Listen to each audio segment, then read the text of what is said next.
샬롬. 하나님의 크신 사랑과 은혜가 오늘 말씀을 통하여 우리 성도님들에게 전해지길 간절히 소망합니다. 이스라엘 백성들은 드디어 시내 광야에서 바란 광야로 행진합니다. 이스라엘 백성들의 출발은 구름이 떠오르는 동시에 시작되었습니다. 오늘 우리 함께 나눌 말씀은 민수기 10장 11절에서 36절 말씀입니다.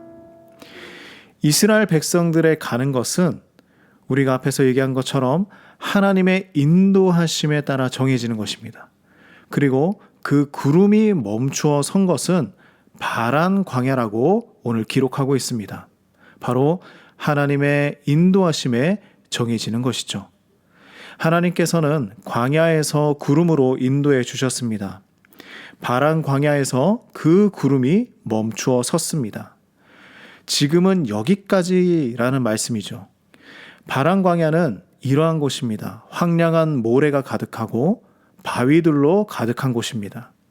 여기에 머물러 정착하기에는 너무나 어려운 환경이죠. 그래서 모세는 바란 광야를 크고 두려운 광야라고 고백했습니다. 하나님의 구름은 왜 여기에서 멈추었을까요? 초원이 가득하고 마실 물도 풍성한 곳에 머물러도 되지 않았을까요? 우리는 약속의 땅으로 가는 이스라엘 백성들의 여정이 평안한 길이 아니라는 것을 알 수 있죠. 우리도 이와 같은 삶을 살아가고 있습니다. 하나님은 왜 우리를 광야로 걷게 하시는 것일까 질문할 수 있죠. 완벽한 땅이 아니더라도 어느 정도는 안락한 땅에 우리를 머물게 해주시면 안 될까? 왜 이렇게 척박한 땅에 우리를 세워놓으셨을까? 의문을 갖게 됩니다. 여기에서 우리는 이스라엘 백성들을 보며 한 가지 알 수 있는 것은 척박한 땅에서 하나님의 능력을 의지하고 하나님께만 소망을 가질 수 있다는 것이죠. 우리가 모래 언덕과 바위산과 같은 험난한 삶을 살고 있다면 하나님께서 나를 지금 인도하고 계시는구나 라고 생각해 보기 원합니다. 왜냐하면 이스라엘 백성들이 머물게 되는 이 바란 광야는 잠시 머무는 곳이었기 때문입니다.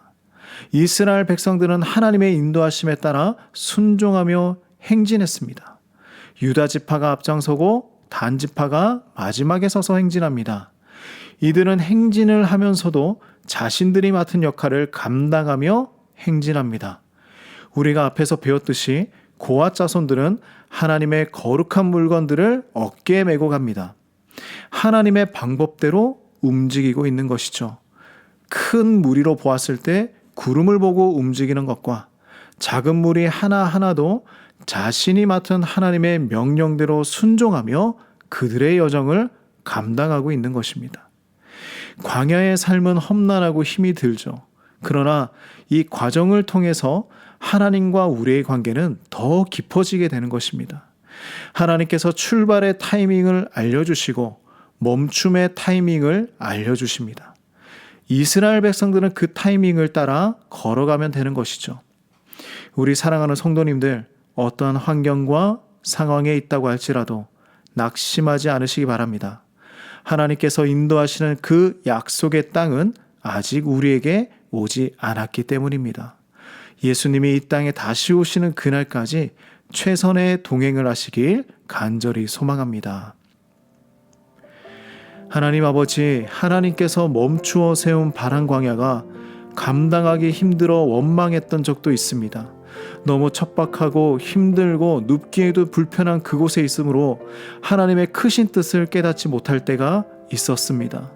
부족하고 연약한 마음을 가진 우리를 용서하여 주시옵소서. 우리의 인생의 여정이 지금이 마지막이 아니라는 사실을 마음에 품고 살게 하시고 광야의 시간을 뛰어넘어 하나님의 백성답게 살아가는 우리 모두가 되게 하여 주시옵소서.